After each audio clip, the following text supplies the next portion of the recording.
hun tiếng lệ kem thấy thô tập bộ nghe Jerusalem tha chu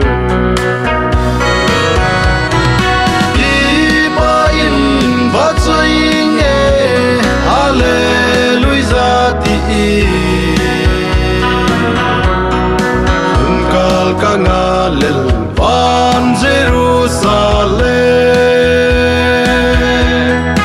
hi atsun hu hing pu va chwe la sang ti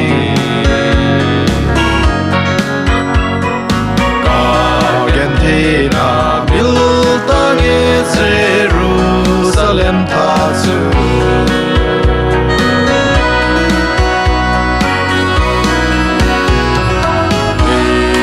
Adam mo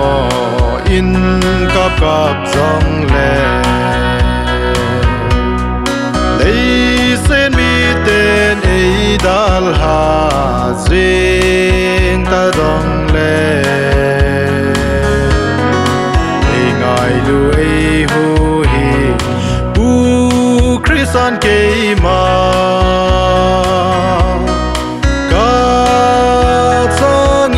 dal ha bui gen the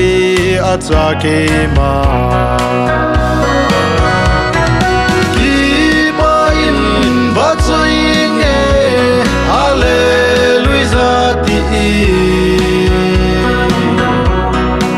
un kal ka ngalel van Jerusalem hi atsun hu hing ku va chwe la sang ti ka gen the na bil tang e Jerusalem tha chu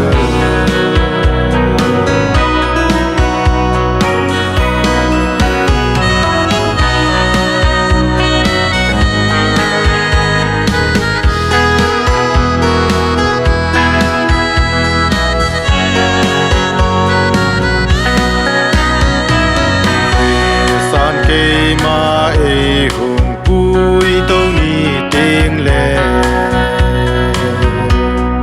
ca đã mò gen thấy na bê số tan ti ca mèo ni sa băng in và em sel ta đi ca lâu pi na ding Jerusalem tha chu i ba in ba ching e hallelujah ti